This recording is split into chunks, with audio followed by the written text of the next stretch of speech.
Yo, Knicks fans, what's good? I'm Josh So Focused. I'm French, the bro host, and we would like to welcome you to the Knicks Take podcast. This is episode 69, giggity. And this is a weekly podcast where we cover the biggest Knicks news of the week. Make sure you are following us on our socials. You can find us on Facebook, Instagram, TikTok, and Twitter/X by searching for the Knicks Take. Also, make sure to check us out at our website, theknickstake.com. And if you love what you hear, please subscribe to whatever platform you're watching and listening to us on. Hit the thumbs up button and hit the notification bell on YouTube. And most importantly, share this with any fellow Knicks fans who might enjoy the show. And now the show. The Knicks Take Podcast. Yeah, what it do? Mobbing with the crew, nothing new. I thought you knew, thought I was falling off. Blessings keep on falling through. Oh, don't panic, dog. Bro, a boo, I can't lose. No, I can't lose. Wait, didn't you say that the other? Anyway.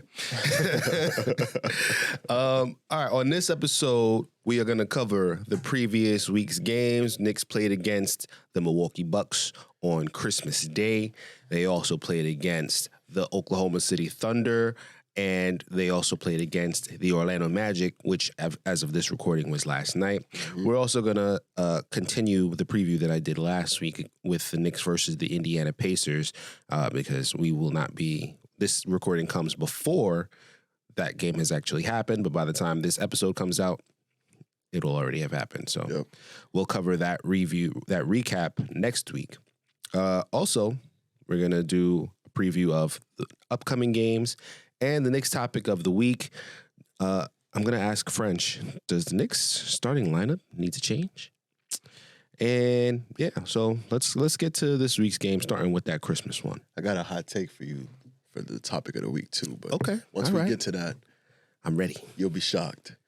But first game of the week on Christmas Day, I was actually at this game against the Milwaukee Bucks, and the energy of the crowd was really, the whole vibe in that arena was kind of just nervous because we haven't beaten the Bucks all year. Every time we faced off against Milwaukee, the first game, it was like a very close game. Jalen Brunson went off, and the Bucks beat us at home. Mm-hmm. The in-season tournament, we had to face off against the Bucks, and they smacked us. And we just faced them again just a few days earlier before Christmas, and we lost that game as well. So the Knicks were pretty much leading this whole game. Jalen Brunson and RJ Barrett got us off to a great start. This was like the best start from RJ Barrett that we've seen since before his injury or his sickness. He got sick, right? It was a headache. It was his migraine. It was a migraine. Excedrin failed him. He was out with a tummy ache in his head, but he's been off to like a slow start ever since he came back, and this is like the best he's looked, at least to start the game. Mm. And we pretty much was running it up on Milwaukee to start the game. Giannis scored like the first 5 points, and then from that point on, the Knicks were in control. The only other player on Milwaukee who was a legitimate threat was Damian Lillard. But when you're watching the game, it just seemed like he's scoring his points in bunches, but it's not really impacting the outcome of the game because the Knicks were pretty much still in control. Jalen Brunson was basically cooking them the whole night. The bench for Milwaukee is what I felt like was the biggest reason for absolutely the games previously that they beat us. Like Marjon Beauchamp was hitting a bunch of threes in the previous games. Bobby Portis was hitting a bunch of threes, getting tough rebounds, battling it out with Julius Randle. But this game, the bench didn't really have the impact that they had in previous games, and this helped the Knicks really build the lead up and keep the game pretty much out of reach. Manuel Quickly, he had a great game off the bench, finished the night with 20 points, hit a couple threes, 4 for 4 from the free throw line. And Josh Hart also helped him out with 10 points. And, yeah, I felt like this is what helped the Knicks pretty much the entire game just keep Milwaukee off our backs. Because even though Giannis had a good night, he had 32 points, 13 rebounds, 6 assists. Damian Lillard had 32 points. Like, they made a little run in the fourth quarter, but Jalen Brunson basically closed the night out strong. He only 6'2", gave him 38 points on like 60% efficiency, and they couldn't really slow him down at all the entire game. Julius Randle had a solid performance. He had 24 points and 9 rebounds, 6 for 6 from the free throw line. Mm-hmm. And the Knicks won this game 129-122. My final thoughts of this game was just that Jalen Brunson is extremely underrated. It's almost like we take for granted how efficient he is and how consistent he's been this year. He gets to his spots on a regular basis, sets up his teammates. Well, he could be better at setting up his teammates, to be honest, but that's probably the only critique that you could have for his game. Yeah. But I feel like we're really lucky to have such an elite point guard running this show. Julius Randle, he has his moments. But ever since that horrific start to the season, he's been like the most consistent Knicks player so far this season. Now that Mitchell Robinson has gone down, and he can be depended on a nightly basis to bully his way to 25 points, 10 rebounds against pretty much any team that we're facing. And he's not really jacking up a bunch of threes anymore. The only critique that I would have for Randle is he probably should look to pass a little bit more, because normally it's like 25, 10, and 5 assists that we're looking for, but he hasn't really consistently been getting that 5 assists. This game, he finished the game with only 2, but he did have a steal.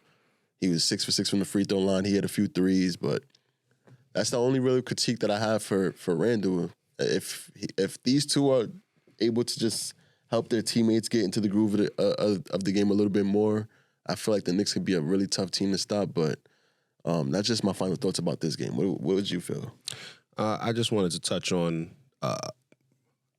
the analysis that you made on the bench unit, which I think is absolutely key in all of these games. The Knicks can't afford to play against Milwaukee. I think I said this last week as I covered that game that happened a couple days before this one.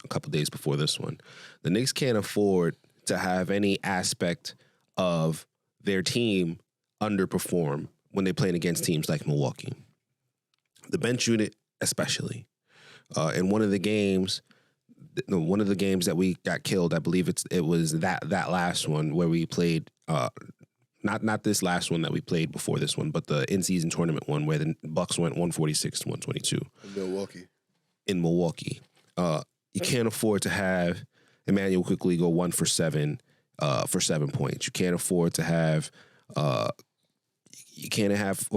some of these other guys just not hold up the end, especially when you have like a Bobby Portis knocking down threes. You got Campaign hitting shots, getting 12 points. Like, against these kinds of teams, everybody has to hit their baseline. And actually, for the most part, they have to go a little bit above their baseline. They have to have good games. And in this game, it was more so their bench unit finally playing underwhelmingly that made this a much easier game for the Knicks than anything else. When we play this team 5 times this season. When we play this team again, I don't know if we can hope for that kind of thing. We need to really play well in order to get another win against the Bucks, which is going to be a tall task, I think. Yeah. And that's all I really got for this Bucks game. For sure. So next game, Wednesday, December 27th, the Knicks flew over to Oklahoma City to face the Thunder, and after the Knicks took, they scored the opening points, which I believe were free throws. One was from R.J. Barrett. He missed another one. I think the other was Julius Randle, or maybe he scored and they went 3-0. It was 2-0. And Oklahoma City knocked down a 3, and they never gave up the lead for the rest of the game.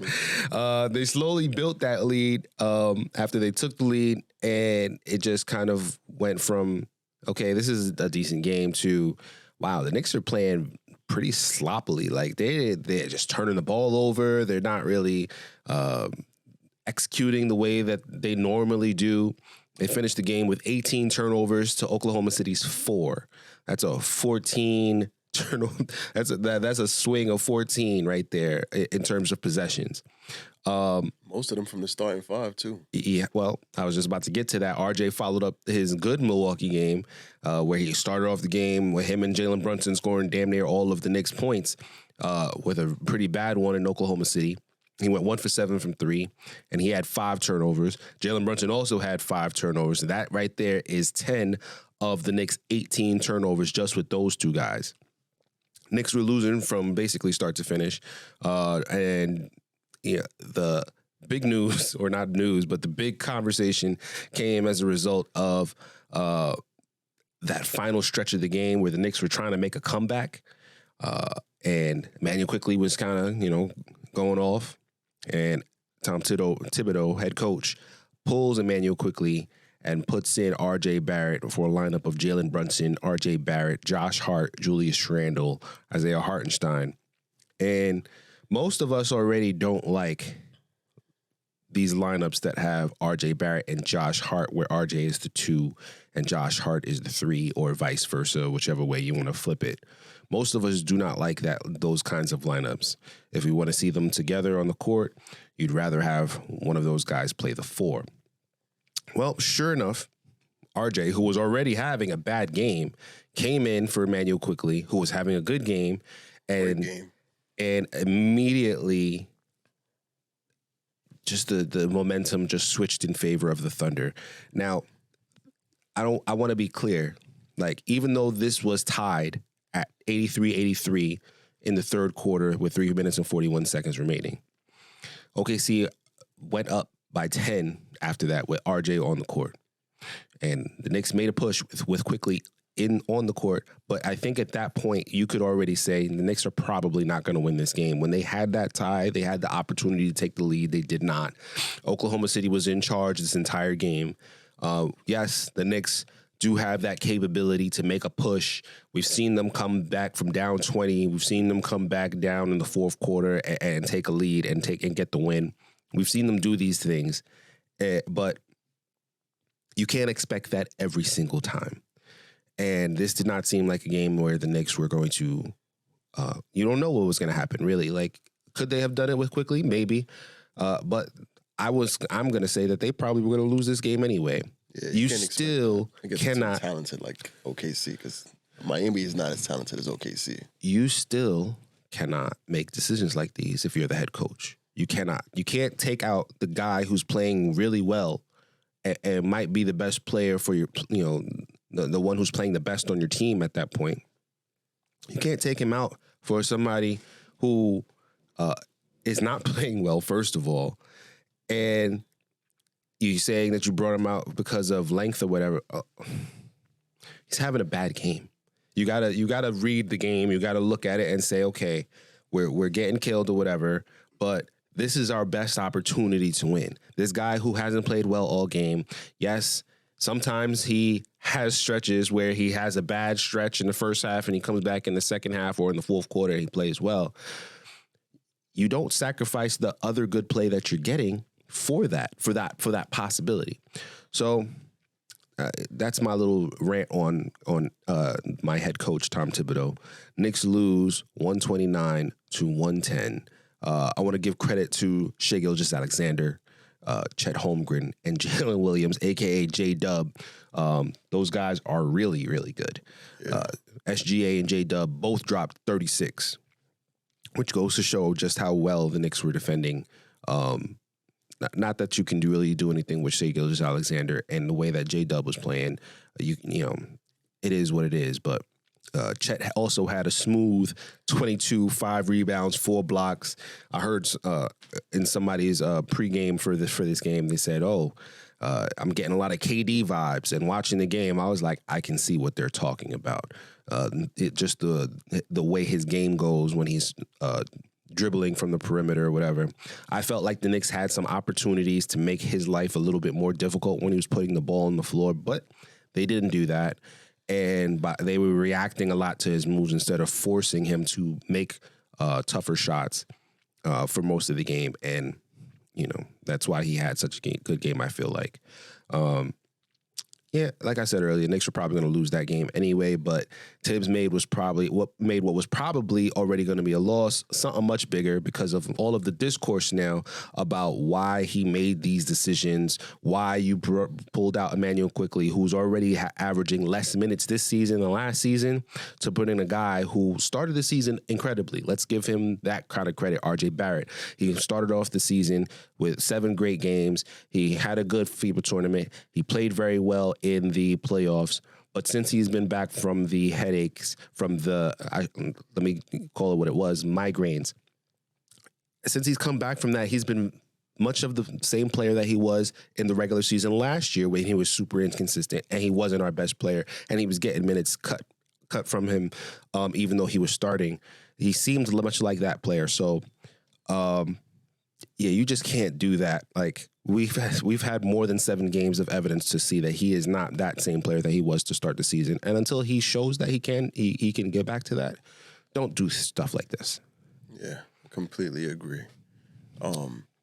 My thoughts from this game is not going to be too much different from my thoughts for the very next game, so I'm going to just go straight over to the next game, and then we could talk about what I've been thinking from this last week, basically. Is this going to feed right into your hot take or no? For sure. For sure. Absolutely. So, Friday, December 29th, which is a night before the day of this recording, and the Knicks went down to Orlando after a tough loss to OKC, and they pretty much got off to a slow start. They couldn't really get any offense going. Julius Randle was leading the way to start the game. He missed a few three-pointers to start off, but then he just started playing bully ball, getting to the paint, and he carried the Knicks offense throughout the entire first half, basically the whole game. But before we get to the second half, the Knicks led after the first quarter, even though Jalen Brunson and no other Knick could really get it going. But the second quarter, they couldn't really get any type of consistent offense going. They had more turnovers than field goals in that second quarter. Came back from halftime, got a bad start to the third quarter, couldn't really get the calls that they were looking for from the referees. It was a pretty physical game. Orlando Magic has a lot of size, so they were giving the Knicks some problems, and the Knicks were they were pretty much just trying to bully their way to the paint and force some calls that they just weren't getting. And it was only working out for Julius Randle because he's just overpowering every player on the Magic. And he didn't get his three-point shot to go at all, but he still found a way to finish the night with 38 points, 12 rebounds, 6 assists. Unfortunately, this wasn't enough to win the game on the road. The Magic had a lot of good performances from their young players. Franz Wagner had 32 points. Paolo had 29 points, 10 rebounds. And it was just too much for the Knicks. And the Knicks lose this game 117-108. Jalen Brunson had a pretty underwhelming night. He finished with 20 points, but 12 of his points came from the free throw line. He had 8 assists and 7 rebounds, but he was 4 for 15 from the field. He didn't knock down a single three-pointer. He was 0 for 4. Randle was also 0 for 4. RJ was 1 for 5, finished with 19 points. 7 for 17 from the field. And RJ was the only starter to hit a three-pointer this game. All the other three-pointers came from the bench. Josh Hart hit 1, Emmanuel Quickly had 3, Quentin Grimes hit 1, but that's just how it went for the whole night. Like, if you go 6 for 30 from the three-point line, in today's NBA, it's very unlikely that you're going to win the game. 20% from 3 is not what you're looking for from the team. It's normally the free throw issues that cause us a lot of losses, but to this game, they went 26 for 29 from the free throw line, and they probably should have gone a lot more. Seeing Orlando went to the free throw line 40 times, and it's not a coincidence that they ended up winning the game. But my major takeaways from this game was just that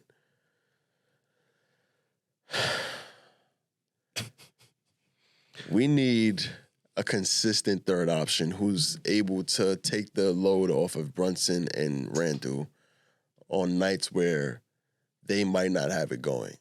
Randle can't consistently just power through and get 38 points and it results in a loss. It seems like anytime Jalen Brunson doesn't have his game going, it's going to be a tough night for the Knicks to win.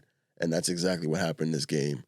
Even though Emmanuel quickly had some good minutes off the bench, it wasn't enough for the Knicks to win this game. And after the game, Tibbs was visibly frustrated. He walked out of the post-game interview after complaining that Jalen Brunson is being fouled constantly. He's not getting any calls for it. He feels like they beat him up anytime he goes to the paint, and he goes to the paint consistently, play after play, and he's just not getting the calls. And I think Tibbs is definitely going to be fined for these comments against the referees. Oh, it's automatic. But, I mean, it's warranted. Everything he said was accurate. Jalen Brunson's getting fouled. He's playing with a black eye currently because of how much he's getting beat up out there. And it's just crazy to see how all these other stars can get all these superstar calls, but a 6'2" point guard who's normally so efficient gets beat up and he's not getting any calls. So I agree with Tibbs in his post-game rant. What were your thoughts about this game? I'm going to touch on what you just spoke on, and then I'm going to have some disagreements with you. Okay. Jalen Brunson went to the line 12 times last night. And I agree with both you and Tom Thibodeau. There were a lot of calls that weren't getting called and haven't been getting called all season when it comes to Jalen Brunson. I think that they're trying to get away from the James Harden getting 20 free throw attempts in a game, 25 free throw attempts in a game, and that's how you bolster up your your points per game. Like, they're trying to get away from that aspect of the game because it's boring, because nobody wants to watch it. They want more 3-point attempts and stuff like that. The problem is that Jalen Brunson is getting fouled on those 3-point attempts as well. There was a very good stretch of games where he was getting fined for flopping, and he shouldn't have gotten fined for flopping because he either getting fined for flopping or he was getting a call on the court for flopping where they were landing underneath him, which is a foul.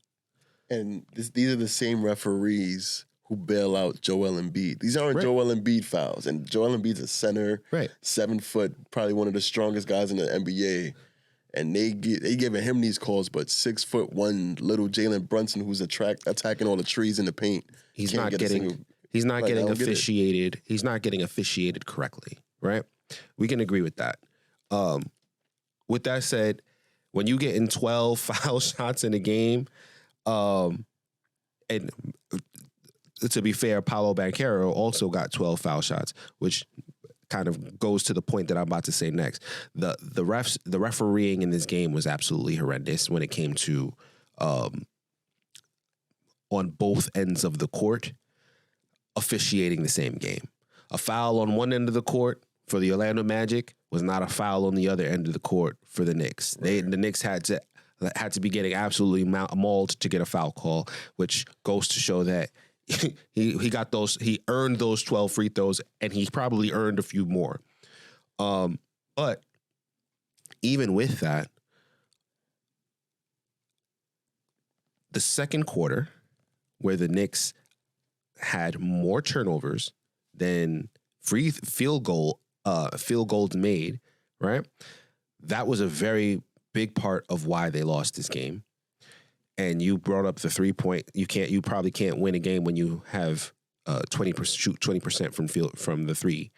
The Orlando Magic shot 21% from three in the same game. So 11 more free throws though, but even still, and we lost by 11 points. Yes, we did. The 3-point makes were not what caused them to lose this game. There was a clear lack of determination to win this game to start the game. That was one. That second quarter where they made, 4 field goals in the whole quarter.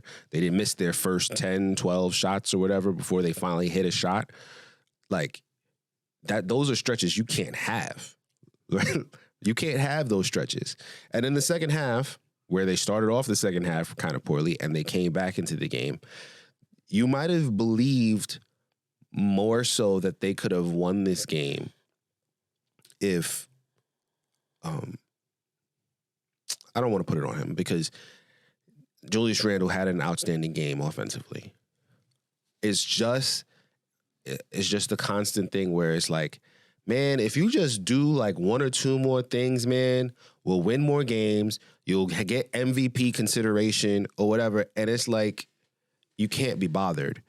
And some of the defensive efforts of Julius Randle, like, and even some of his decision-making on offense, I felt like when they were making that push, the push stopped because of certain things Julius Randle did. It's not his fault we lost this game. But I felt like if you had that chance in the fourth quarter to really make this a game and to actually take the lead, you have to be equally focused as everybody else on the court. And I did not get that sense from Julius Randle. Once again, he had an outstanding game. The Knicks were only in this game partially because of him, because he had an outstanding offensive game on every quarter except for the second one. But when your best players, sometimes, yes, I understand sometimes you need to sacrifice your the defensive portion of the game in order for it to maximize the offensive effort. When the rest of your team is cutting into the lead and they're scoring and they're doing what you need to do, you don't need to worry about all the driving into the paint and all that stuff. You need to worry more about on the other aspects of the games at certain times. You save that driving to the paint for when they absolutely need it, which he did. But he also had some turnovers. He also, there was a fast break where Paolo Banchero was, at first, he was 3 feet in front of him, and then he was 4 feet in front of him, then he was 10 feet in front of him, and it was like, bro, you running the exact same speed the entire way as if this is not a fast break. And Paolo Banchero is widening the gap on you. So those are the kind of things where it's like, there are multiple different reasons why the Knicks lost this game. I didn't think that the turnover, I didn't think the 3-point percentages was really the issue, because there was no real difference between them and the Magic. The turnovers, not turnovers really, but the possession battle with the rebounds. That's what I meant to say. They lost the rebound battle, the free throw possession battle, the free throw rate battle. They lost all of that, and the effort just wasn't there the way that they needed. They didn't come into this game like they needed to absolutely win this game. They came into this game the same way that they do every game, which is, we want to win this game, but they needed a little bit more effort to me. I agree with some points you made, and I disagree with others. With the Julius Randle take that you just said, I agree with you from the aspect that he played his first minutes as a center in this game to close this game out, and you can't. They weren't his first minutes, but this was the first real significant minutes for him. Yes, and if you the center, you supposed to be the rim protector, and there was a play where he helped out on Paolo and then left the center wide open for a dunk, and there was a pivotal moment into the game, and he also got a key turnover in a pivotal moment of this game, and it's just you can't do that. I'm gonna at these times in the game. Just quickly, that rotation that you're talking about, I remember that rotation where he tried to help, and I said, okay, it's good that you came to help. At a certain point, you saw I forgot who he was helping. RJ. It was RJ. At a certain point, RJ don't need help no more. You need to get back at least in between RJ's man and your man so they don't get the easy points. And he just stood there. Mm-hmm. And it was the initial thought was good. And this is his problem defensively. Your initial thought is good. After that initial thought, brain fart. Yeah. You make defense harder for the rest of the team. Go ahead. He overhelped. If you're going to help where you can get back in time. And it was he had no intention to get back. Right. And that's a problem. You need to get back if you're the center. You're the last line of defense at this point in the game. So I agree with that point. The point that I disagree with is I don't think we should be neck and neck with the Orlando Magic in 3-point shooting, because we have shooters on this team. We have Quentin Grimes, who should be taking more than 3 3-pointers a game. We have DiVincenzo, who should be hitting at least one of his 5 3-point attempts. Jalen Brunson shouldn't be going 0 for 4. Randall shouldn't be going 0 for 4. Whether we should or not, sometimes you have rough stretches from 3, and if it's even, that's a battle that you should still be able to win if you're a good team. And the Knicks didn't. Right. So I'm gonna push forward because we said that this is gonna tie into your response to the topic of the week, which is, do the New York Knicks need to switch their starting lineup again? They've already switched their starting lineup. First to take Quentin Grimes off of the starting lineup and put him into the bench. And then one game after that, we lost Mitch for, I don't know, potentially the season, maybe another month. Who knows? Well, we won't know until February, really. The Knicks starting lineup is currently hemorrhaging points defensively, even though their offense is still very good. The Knicks have lost 3 of the last 4, 5 of their last 10. And those last 10 is the entire stretch where Mitch Robinson has not played. And they are also 5 of 11 since Quentin Grimes was put on the bench. There have been calls to pull RJ and Dante DiVincenzo off of the starting lineup in favor of Emmanuel Quickley and Josh Hart, who Emmanuel Quickley, Josh Hart, Jalen Brunson, Julius Randle, and whatever 5, that lineup is really playing well. With the minutes that they've played, the possessions that they've played. So I can't really be mad at that switch. But before I talk too long, French, what do you think about this? I'm a New Yorker, right? Maybe. I go to work, take the train home. Mm-hmm. Sometimes you just want to take a little detour, walk a few extra blocks, check the little bus time app and take the express bus home just so you can ride home in luxury, right? Mm-hmm. So I do that earlier this week. I leave work, walk to 5th Avenue, Madison Avenue, try to take the express bus because the bus app is telling me, the bus is going to come at 5:30. So I'm there, 5:25, waiting, 5:30 come, waiting. Bus never comes. 6 o'clock, I'm still out there freezing. I'm like, I would have been home by now if I just took the regular subway. But I wanted to ride home in luxury, not even luxury, just in comfort. Mm-hmm. And I know you're probably wondering why I'm telling you all this, but this feeling of waiting and the bus never coming is kind of like how I feel about RJ Barrett. I knew that's where you're going. And bro, this is year 5 for RJ, is it not? Or is it year 4? It is. He got year drafted 5. 2019. Mm-hmm. You know I'm a big RJ Barrett supporter. As am I. We never want to hear RJ Barrett's name in trade rumors. We never want to hear him being disrespected, especially after he started the year the way that he did. Mm-hmm. But now it's just like, when is this bus going to arrive? Mm-hmm. This bus is supposed to take us all the way home.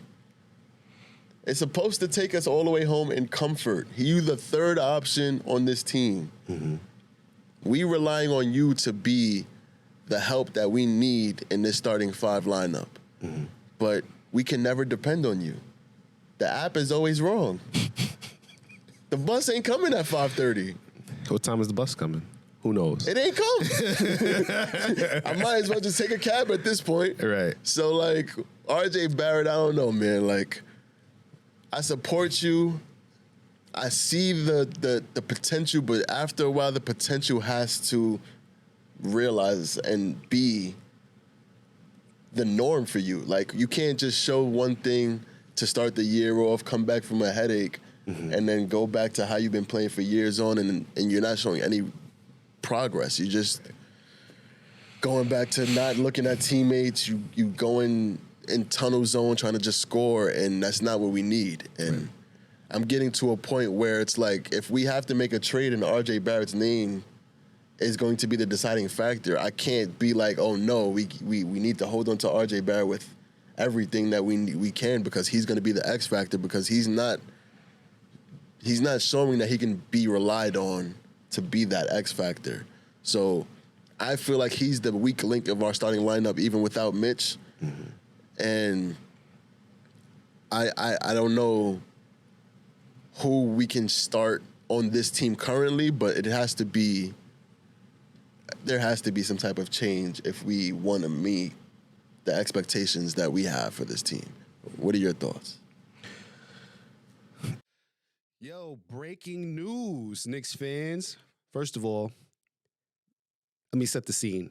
I'm driving after we just finished recording, talking about RJ Barrett, talking about Emmanuel Quickly, talking about potential trades. And I'm talking to my brother, and all of a sudden he said, oh, snap. Knicks just traded for OG Anunoby. You lying. Nah, we just traded RJ Barrett and Emmanuel Quickly. Now I know you're lying. Now, I probably shouldn't say this on camera, but I'm driving and I'm at a red light and looking at my phone, trying to find it. And Adrian Wojnarowski, I'll never get, Woj, just dropped a Woj bomb. Woj of ESPN. The Toronto Raptors are finalizing a trade to send OG Anunoby to the New York Knicks for a package, including RJ Barrett, Emmanuel Quickly, and draft considerations, sources tell ESPN. He then sends another tweet. Precious Achiuwa is also part of the deal to the Knicks, sources tell ESPN. Now, let me just say this. OG Anunoby, I don't know if we've said this on a previous podcast, but he is exactly the type of player that the Knicks need.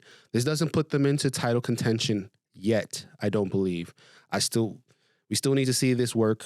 I think that this definitely makes them a tier better than the Orlando Magics and the Indiana Pacers. With Jalen Brunson and Julius Randle. Both of those players, their biggest weakness is defense. Jalen Brunson at least tries. Julius Randle, effort is wanting. But you don't have to worry about that with this guy, OG Anunoby, one of the best defensive players in the league. He has been all-defense candidate over the past few years. He can regard positions 1 through 5, depending on the matchup. He is a guy that you can put out there in your starting lineup, and you don't have to worry about them. He can knock down the 3. He played very well against us when we played the Toronto Raptors earlier this year, knocking down 3s and doing everything that we needed RJ Barrett to do. And it says finalizing the deal. So this trade technically hasn't gone through yet. But if Woj is reporting it, you can pretty much count that this trade is happening. This is something that I'm still kind of in shock by. We'll talk more about it next week. I think that this is a good trade for the Knicks. It's sad to see Emmanuel Quickly go. It's sad to see RJ Barrett go, although he'll be going home to Canada, his hometown. But I actually did want to see his actualized version on this version of the Knicks. And the same thing for Emmanuel Quickly. Emmanuel Quickly built up his value as a Knick. So it's sad to see those two guys go. But when you have a player like OG Anunoby, who you can use on any team in the NBA, every team in the NBA is looking for this guy and trying to trade for this guy, and the Knicks got him. Kudos to the front office, the Knicks front office. Kudos to Leon Rose. And that's all I got to say. We'll talk more about it next week on the Knicks Take podcast once I've got my nerves are not as shot reporting this news to you on OG Anunoby. I think that anything that we do, whether we keep him there, whether we replace him and Dante DiVincenzo, which I guess are the only options really. Any of those options, I think that there are arguments for and against all of those. I'll say a couple things that I've said outside of this podcast. One of them being RJ Barrett is still not a consistent player. And that's okay, because you know that you can replace him with other members of this team. This team, outside of Julius Randle, Jalen Brunson, Mitchell Robinson, and when he's healthy, the talent is comparable, right? So it doesn't necessarily matter for him to start, to come off the bench, because we saw it last year. If he's not having it, he won't close. He won't play 30 minutes. He'll play 25, 24. And we can still do that. The problem that I'm seeing right now is that we're not doing it. Maybe it's because of that first 7-game stretch and Tibbs is like, nah, he can get back to that. I just need to keep playing. No. Until he does it over a full season, you have to just He's having a good game, play him more. He's having a bad game, play him less. If he starts off the second half and he's on a heater, keep riding that until you see that's going away, right? Which in this Orlando Magic game, he started off terribly, and the second half he was one of our best players in the second half. That's good. Do that. Don't do what you did in Oklahoma City Thunder where you felt the need to play him more because of his length or whatever. That's not the game. Sometimes the game will tell you what to do. I'm stealing this from other places. Just let do what the game is telling you to do, right? RJ Barrett is not Jalen Brunson, is not Julius Randle. I used to feel like what you were saying about RJ, right? Waiting for the bus to come. And that stopped once I saw Jalen Brunson go from, oh, that's my starting point guard to, man, this guy is going to be an all-star. And you know what? This guy's shot-making ability is so good that he could probably win us a series by himself if the talent is equal, right? Which is one of the top 20, 25, 30, 40, however many players can do that, right? That is a guy that you absolutely need on the team. So once you have Jalen Brunson, I'm not really worried about RJ Barrett anymore, right? If RJ Barrett gets traded or whatever, I was anti-trade RJ until midway to 3/4 of the season last year. And then I was like, you know what? If RJ gets us something good, put him next to Julius Randle and Jalen Brunson. Hope if it's a good fit, I'm with it. Go ahead. What's your question, sir? It's deeper than that for me. I thought Julius Randle was the piece that needed to go. Yeah, me too. And me too. It's completely flipped for me. I feel like Randle could be a Hall of Famer. Well, Randle could be the second, third option, and RJ needs to be the piece that gets us to this trade that gets us the player that's going to get us to a championship, because RJ can't be depended on. He had that one good series against the Cavaliers last year, and that bought him some time, but now that time is it's up. They're like inverse, right? Because Julius Randle is the guy who hasn't performed in the playoffs, but he's now had 2 absolutely great seasons, all-star seasons in the regular season portion of the year. All NBA. Whereas RJ has been one of the worst regular season guys. Every once in a while, he'll show his worth in a game, hit a game winner, have an amazing game, show that promise that got him drafted 3rd.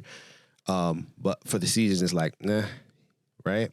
And then in the playoffs last year, and in FIBA and in FIBA in the first 7 games, it's like, right after that playoffs, it was like, oh yeah, that guy can definitely be our number 2. Julius Randle is expendable. So I always keep that in the back of my mind. Like, RJ did that in the playoffs. He did that in FIBA. He did that in the first 7 games. And this is a guy who's, throughout his entire career, he might have a bad first half, he'll come back in the second half, and he'll take over. And that's not to say, like, Julius Randle, to me, he could still go, right? But he is absolutely an all-star, and he should not go. Like, if we're keeping it a buck, it should be RJ. But at the same time, neither one of these guys is Jalen Brunson. So that's why, for me, it's kind of like, listen, it doesn't really matter for me with RJ. I don't think they should trade him in season. If they're going to trade him, they should do it in the off season. If he starts, I think that you have some wiggle room there. If you start Emmanuel quickly, you have no wiggle room. None. And that's why I'm kind of like, anything that they do, you can make an argument for, you can make an argument against. It is what it is. You tied your boat to this, you tied your ship to this team at the beginning of the season. You gave yourself no real way out. Mitchell Robinson went down. Quentin Grimes is not the player that we expected it or hoped him that he would be. And now we're kind of stuck where we are. You could blame the front office. You could blame expectations. But kind of it is what it is, and we kind of just have to ride it out and see and trust in our coach and see what happens at a certain point. For me, it's really more so about Quentin Grimes. Quentin Grimes should have played well enough and been confident enough in his own game and stayed in that starting lineup, because that was really the beginning of this turmoil that we're currently having now. Because he wasn't putting up shots, he wasn't moving around, and even now as he's in the bench unit, he had a few good games since he's been on the bench, but he still has way too many games where he only takes 1 shot, 2 shots. He's not playing well. He'll get cooked like on a drive here and there when you're playing less minutes. So you should have the most energy out of everybody. Like, you shouldn't be. I understand that he's been guarding the best player on the other team sometimes. Or the best perimeter player on the other team. I've just been so disappointed with Quentin Grimes, even more so than I have been with RJ Barrett. And if we had the Quentin Grimes that we were expecting, we're not having these conversations. So, I don't know. I feel like I just said a lot of nothing. But nah, you was talking. But, you know, Quentin Grimes, he need to step it up too. Yeah, if Quentin Grimes has a good season, we're not talking about RJ Barrett needing to come, like, whether he needs to be benched or not. Like, RJ Barrett, we did the same thing last season, and guess what? We ended up getting to the second round with RJ Barrett playing the way that he did. We got 5th seed. We did better than anybody hoped or thought that we were going to do when we got Jalen Brunson. Like, you kind of just have to accept RJ for what he is and hope that you can get something good out of it when it's all said and done. It doesn't quickly shouldn't be getting less minutes than he did last year. Josh Hart is getting a lot of minutes. And he need to do more with the minutes too. He's been disappointing me too. Josh Hart, and I think a lot of it has to do with the fact that the Knicks play well when Josh Hart is on the court, but I need more from Josh Hart as well. And like, it's all of these things. Like, Josh Hart doesn't need to be playing more minutes than Immanuel Quickley, to me.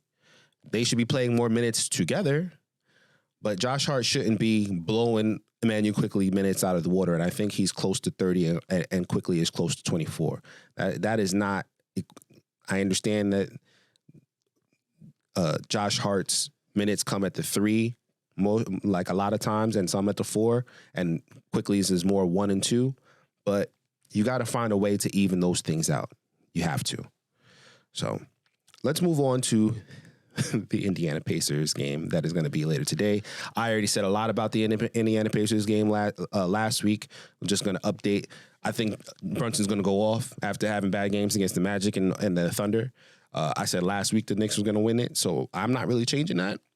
And I think that the energy expended last night and that push at the end where they tried to tie the game and win the game is not going to help against a team who runs fast and all of this stuff and one of the highest paced teams and the best offense in the league and all that stuff. I don't think that's going to help today. It's the second half of a back-to-back, both of them on the road. It's going to be a tough game. Like, it really is. But I think the Knicks are still going to win. Not just because I said that last week. I don't think the Pacers have anybody who can guard Julius Randle. I don't think the Pacers have anybody who can guard Jalen Brunson. And they are already a bad defensive team to begin with. I think that the Knicks should clean up the bad from last night and make up for it against Indiana. What say you, French? Seemed like they were trying to not consolidate, but just like save their energy last night because they knew they had to face off against Indiana today. Obi Toppin is no longer a starter for Indiana. I was going to say that he would be the exploited player when we did match up against them, but now that he's going to be playing, 20 minutes off the bench, I think Tibbs is definitely going to exploit him the minutes that he is out there because you know that he's one of the worst defenders if not the worst defender on Indiana. And Aaron Nesmith is probably going to get the Jalen Brunson assignment. Halliburton has been having like an all-NBA season. He's coming off a 2020 game. He had 20 assists, 21 points. And they blew out Chicago the last game that they played. Mm-hmm. Buddy Hield is a sniper. Halliburton's a sniper. Nesmith is a sniper. We can't come out this game and have another effort like we just had against the Orlando Magic where we're not hitting any three-pointers, going like 6 for 30 from 3. Absolutely not. And I'm hoping that because Tibbs called out Jalen Brunson not getting these calls, that he's going to get to the free throw line a lot more.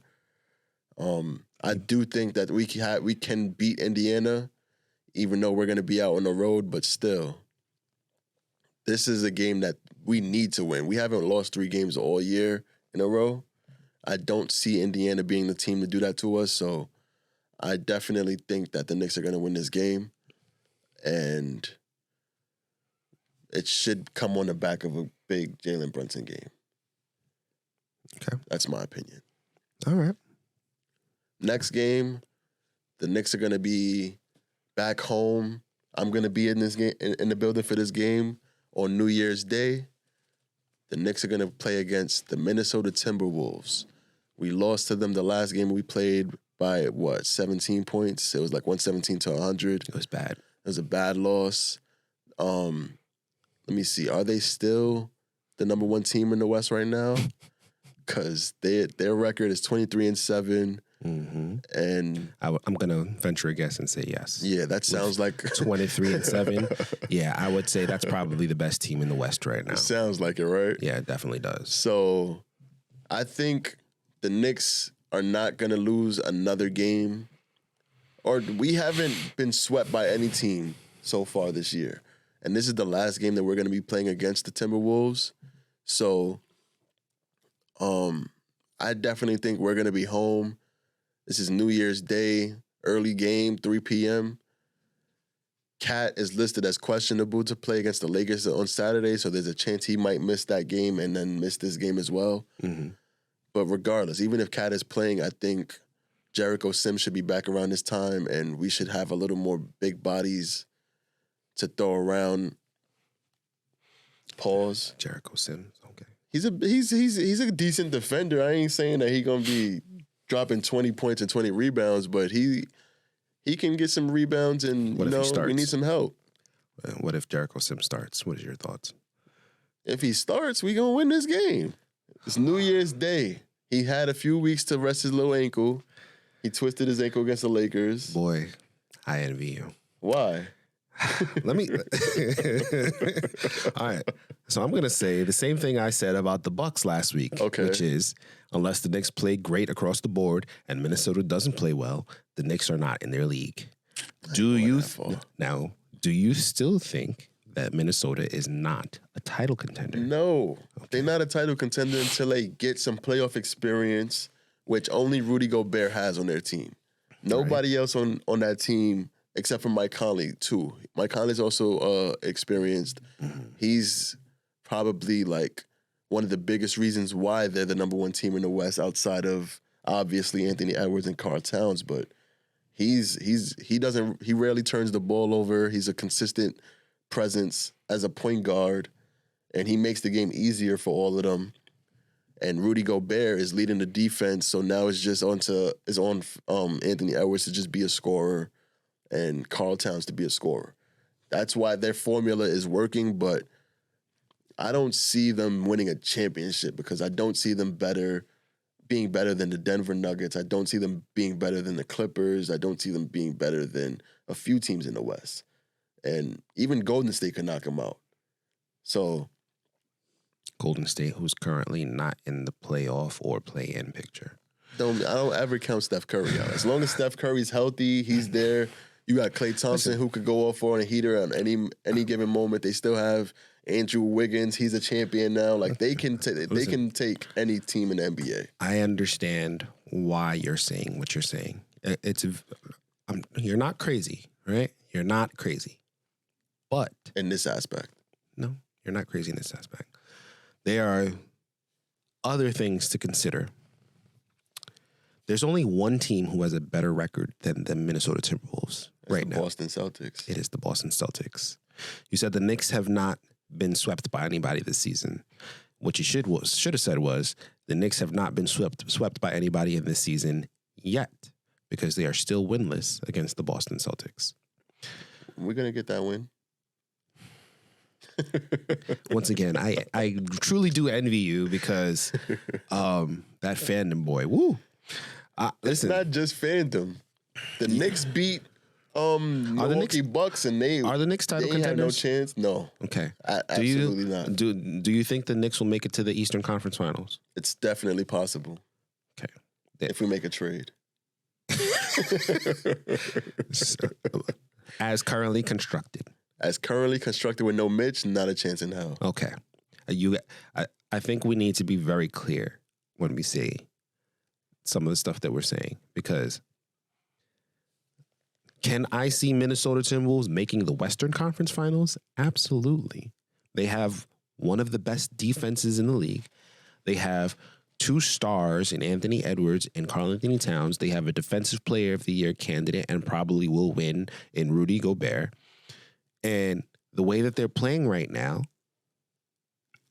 why can't they do that in the playoffs? And if they do that in the playoffs, they will make the Western Conference Finals. Will they beat the Denver Nuggets if they beat them there? I don't know. They played the Denver Nuggets pretty tough last year in the opening round. Maybe they won't, because I still think Nikola Jokic is the best player on the planet. If he's not the best, he's definitely top 3. But they are absolutely, we're 30 games into the season. They're absolutely a title contender to me. It's them. And I try not to include my title contenders for the Western Conference because this is a Knicks podcast and we only seeing some of these Western Conference teams once, twice in this season. So until comes playoff time, unless we're talking about the finals, we don't got to really think about the Western Conference. But if I was to list my Western Conference title contenders, they're right up there with all of these teams that you mentioned, and they might even be a little bit higher because some of these teams are older, they're injury prone, et cetera, et cetera. Minnesota is young, like they're young guys. Their best players are younger. You don't got to worry about them. You might have to worry about Karl-Anthony Towns when it comes to playoffs, but Anthony Edwards, man, listen, I'm not gonna go too hard on it. You know why I disagree with you in that last aspect that you just said? Yeah. If Mike Conley goes down, they not staying the number 1 seed. They're not. They're gonna. they're gonna feel his loss. They're gonna feel if Rudy Gobert goes down, and that's 100%. Very possible. They're not young. They're not spring chickens. 100%. But the reason why I said what I said was, even when the season started, after Boston made their moves, after Milwaukee made their moves, automatically it was like, yeah, Knicks don't really have a chance to make it to the Eastern Conference Finals. Like, maybe they can if things line up right in the seeding, but yeah, I don't think that they're going to make it to the finals. Definitely not make it to the finals. And now the Mitch is going down, it's over and done with, right? So, I guess it's kind of the same thing with the Minnesota Timberwolves, but at least if they're fully healthy, you can see them make it to, I shouldn't say you, I can see them make it to the finals. And I never could say that about the New York Knicks, which is why I said they're title contenders, because right now they're healthy enough to do that. That's but fair. Let's not make this take too long, because we're probably already pushing an hour right now.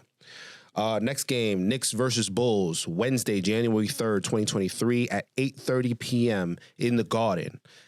That's a weird time because we're at home in the Garden, 8:30, usually 7:30, 7 o'clock, 8:30 is really late for middle of the week. But must be a Rangers game or something. I'll be there. F it. I'm going to be there in the game. Bulls have had a great stretch over the past couple of weeks when Zach LaVine went out. It's like Zach LaVine went out and they finally like, oh, yeah, now we everything that was holding us back, and now we got that off our chest. Now we can play well. They've won 5 of their last 7 before Saturday, today as we are recording, and they're about to play the 76ers without Embiid. Twice. Actually, they're about to play him. I don't know if he's going to be in the second game, but he's definitely not going to be in today's game. They just beat that same team without Embiid, so I don't think it's impossible for them to split those games. Outside of that, though, I haven't really been that impressed with any of the Bulls wins. I would say that they're probably comparable to the Knicks without Mitchell Robinson. The Heats, the Cavs, then we're all kind of in that little second bubble underneath the top 2. And, Indiana Pacers, Orlando Magic. I think the Knicks better beat this team after the week they just had, though. Like, if they don't beat this team after the week they just had, and we're already talking about, like, well, I think you said they're going to win both of these games coming up. I'm trying to wait for the Knicks game that you predict they're going to lose. But I think that they better beat the Bulls after the week they just had, because this stretch has been pretty rough, and they need wins where they can find them. Yeah, I don't see the Bulls being a team that we're going to lose to. But then again, I never saw the Magic being a team that we were going to lose to. So being completely unbiased. Or the Jazz. Well, the Jazz, I like a lot of the Jazz players, but the homer in me just made me pick the Knicks. But The Jazz are not good. the Jazz got Walker Kessler. I love Walker Kessler. But moving forward, the Bulls are not the team that I'm ever going to fear. They don't have anybody that I'm really afraid of. DeRozan, I respect. He's a Hall of Famer player. He's a Hall of Fame player. But the Knicks, if they lose to the Bulls, that's embarrassing, to be honest with you. And it's gonna Even with no Mitch. It's going to change anything for you as far as your outlooks on the season?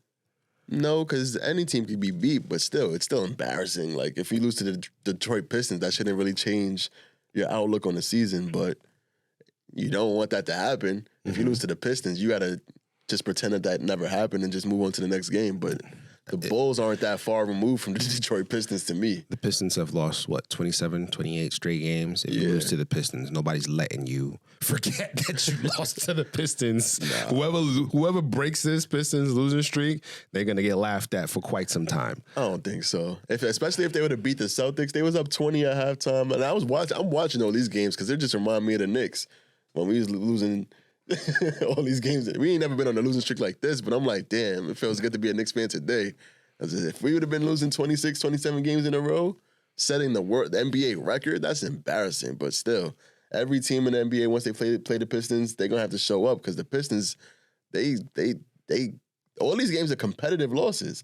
But I don't want to talk about the Pistons too long. I'm just talking about the Bulls. The Bulls suck, and we should not lose to them at all. So I'm picking the Knicks in this game, and it shouldn't even really be close, to be honest with you, because the Bulls' record right now is 14-19, right? Yep.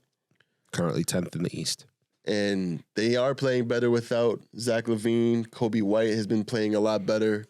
I'll give him credit where credit is due. But outside of them two players, DeRozan and Kobe White, who do you know? Who else is even a threat? I don't really view Patrick Williams as a threat. They said he was mini Kawhi Leonard. I'm still waiting for that to come to fruition.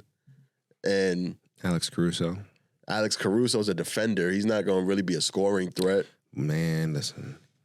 He's probably going to guard Julius Randle, but without Lonzo, Lonzo was the piece of this team that would have made them competitive. Even a threat. Alex Caruso is a really good player who would fit on any team, and if the Bulls put him on the trading block, every championship team was going to come calling for him. For sure. So just like Drew Holiday. Yes. But you ain't going to win a championship because of Drew Holiday. You ain't going to be a competitive team with Drew Holiday as one of your best. I'm just listing best player. I'm just listing good players, and Alex Caruso can go off. And I'm not saying that the Knicks should be absolutely fearful of him. I'm just saying that he's a good player, and you have to watch out for him. That's it. They back a big name. The big man who's supposed to be the backup. His name is Adama Sanogo. You ever heard of him before? Listen, this is not a Bulls podcast. Me and you both agree that the Knicks should beat the Bulls. Yeah. But the Knicks, without Mitchell Robinson and Quentin Grimes on the bench, are not the same team that they were to start the season. So, if the Bulls are currently playing well, the fact that the Bulls have sucked to start the season, I just think we just need to throw that out because the Bulls team that's playing right now can beat the Knicks, especially the Knicks that played last night. All right, so that was probably the worst Knicks game, one of the worst Knicks games all year. So I don't expect to see them again. Yeah, Pelicans was bad too. So, but moving on, Friday, January 5th, the Knicks are going to be facing off against the Philadelphia 76ers. With our luck, this is probably going to be Embiid's first game back. He's been out since the 22nd with an ankle injury. There's no real timeline on his return, but, everybody comes back against the Knicks, especially the superstars. They circle that date. So I'm going to be healthy for that game. Yeah, I see the Knicks losing this game if Embiid's playing. I'm not going to lie to you. Yeah, something tells me that, he's going to return and overmatches a very small Knicks lineup. Over the past couple of years, although Embiid's season this year is different, like Joel Embiid this year, Joel Embiid last year, different player. That's a guy who you can win with if he's healthy. Yeah, And he he's- gets everyone in foul trouble. I mean, he does flop a lot, but Mitch has been our best, usually been our best defender for Embiid. He ain't playing. I don't have faith in Hartenstein to contain him. What about Taj Gibson? Taj Gibson was First of all, stopping Giannis. if Jericho Sims is back, they're not going to play Jericho Sims, Taj Gibson, and Jericho Sims, Taj Gibson, and Hartenstein. So How much you want to bet? they're going to play Jericho all Sims. three. Yes, Jericho Sims is going to foul out in 5 minutes. Watch. Bet me. You know, Embiid, he's going to get everybody in foul trouble. For those listening on the podcast, me and French just did a pinky bet. So What's the bet? All right. what you betting? What you putting up? Your PS5? I ain't gonna bet. Yeah. I'm betting that Jericho Sims, Taj Gibson, and iHeart are gonna get minutes if Embiid's playing against the Sixers.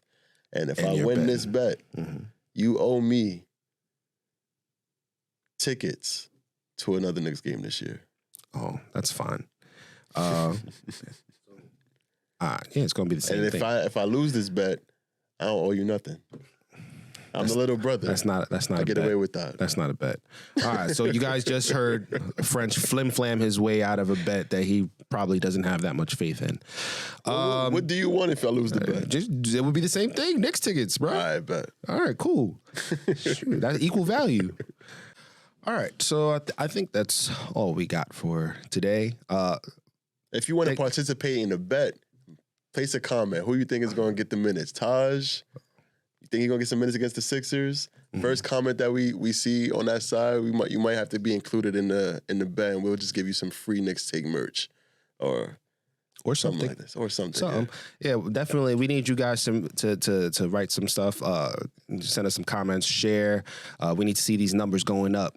You know, if we see these numbers going up, we can provide more for you guys. Like French said, we might even get some free merchandise for the Knicks Take podcast. So we'll give you guys more details on that. Let's start getting these numbers up. Let's get these comments up. Let's get these shares up. And as always, hit that notification bell so that you guys know when we have a new episode coming out. And that's all I got. French. We'd like to bid you adieu. Thank you for listening to The Knicks Take podcast. Peace out, y'all. Appreciate it.